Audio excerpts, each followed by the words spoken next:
Steve, final show of the season. It was last Saturday up in Wakefield. Very enjoyable one. Some of the results weren't too enjoyable, but the show was. Yeah, I mean, there was only one loser, wasn't there? So it wasn't so bad. But no, it was a good show, and last show of the season for us. So we've got a 5-week break, sorry, 6-week break really.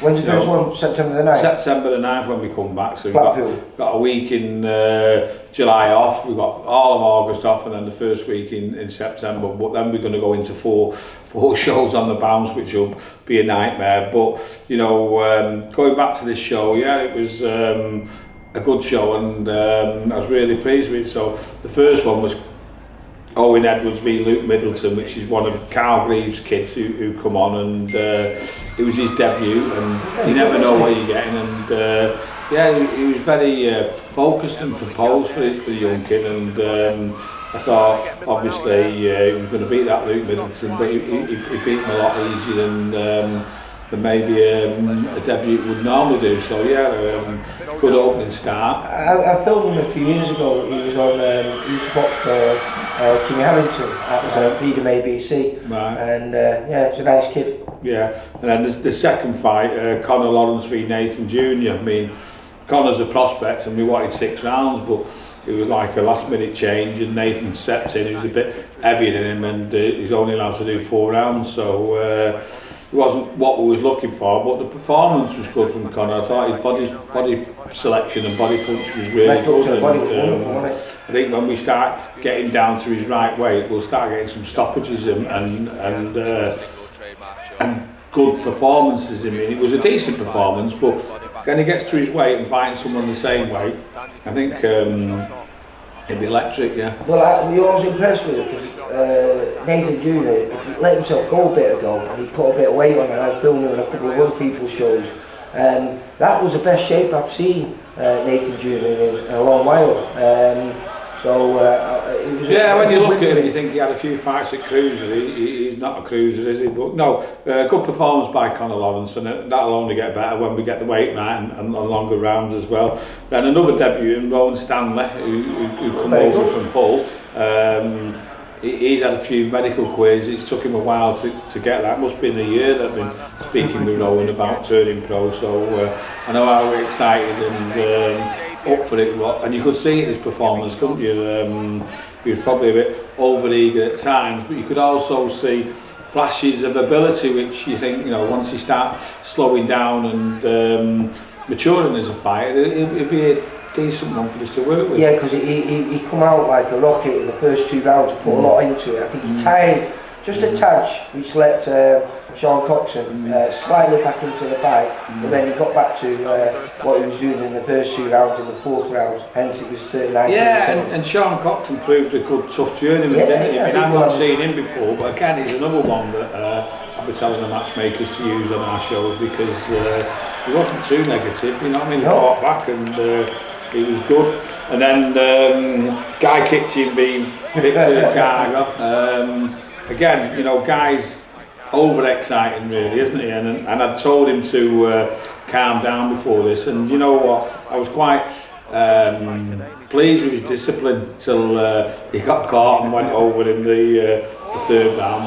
But he bounces back though, doesn't he? Flash knockdown, even though his gum shield had flew out, because I wasn't actually watching it. I turned round when I heard the 8 count thinking it'd be Victor Guy, but it was him, and he just got up and then they stopped, and I wonder what they're waiting for, but his gum shield flew out and had gone into the crowd, he'd gone that far. So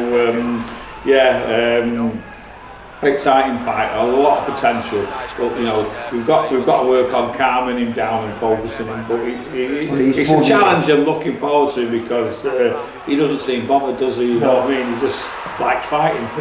Well, I think he said that in the post-fight interview with Louise. He's definitely cool. Yeah. I mean, to be fair, he's had a touch. He's got a little slot on the Wasserman show in Bolton on the 1st of September. So that's good. You know, again, I say it's a learning curve for him to go on a big show after only 2 there, but he sells tickets, and he's entertaining, and he deserves to have that, and hopefully in the longer things, you know, we'll get him off our shows, we'll get him on there, and hopefully winning titles. But with a long way with him, he's going to take he's 21, a slow mate. time. Doesn't matter, does it? He's 21 and he's so much fun to watch. Yeah. Yeah, and then we had Muhammad Ali v Rustin, and you know, Rustin comes over, very good, competent fighter, and always tests people, but you know, he knows he's really there to lose. But on Saturday night, he had to fight back to just stay in it, and you know, he showed what a good fighter he was.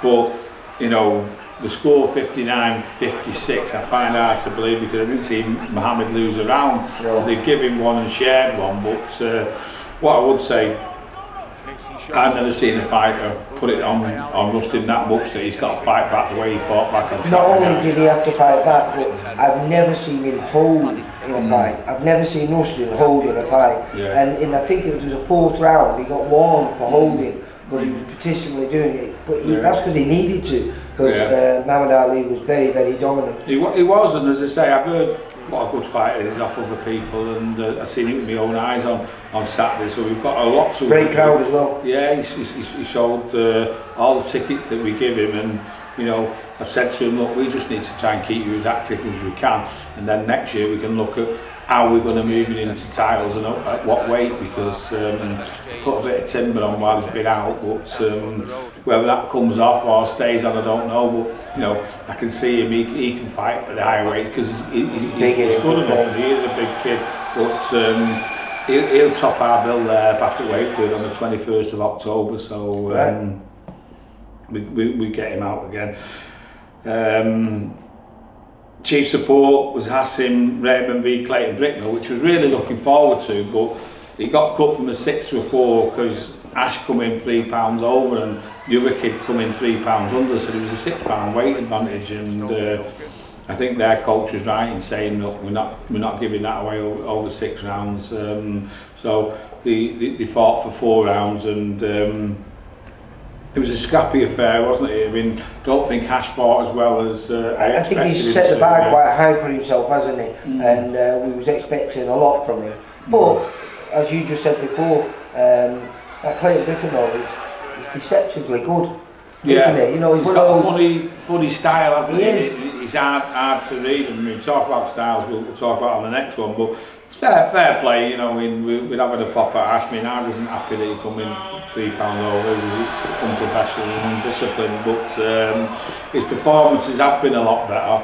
We can look at Clayton, but you've got to look at Ash as well yourself and say, you know, we've come to expect better. You know, there's a lot missing that we've seen in the past off Ash, but hopefully it's just a bad night at the office, and we'll move on and keep pushing him forward, because he's a talent, and he's got to keep stepping up.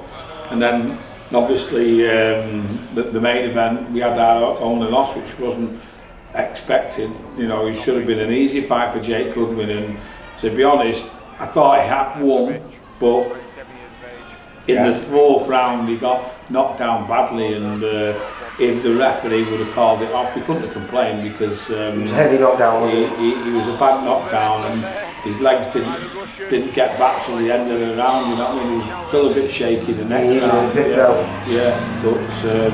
you know, I spoke to the ref. I mean, he gave 3 rounds apiece. He gave 2nd, 4th and 6th to the Ukraine kid, and Jake the other 3, where we thought he'd won the 2nd, and they've given that, he's won the fight. So it was heartbreaking for Jake, not the fact that he just went over again and was hurt, but he's lost his winning record. And you know what I mean, a lot of people values the O's, and you know, what I said to him was, look, all good fighters lose, it's how you come back from it that matters. So we'll have a chat with him this week about it, and I think we've got something exciting for him, which I can tell you about next time we speak. So that's us done for this season, Lee, which I'm buzzing with, that we've got a break.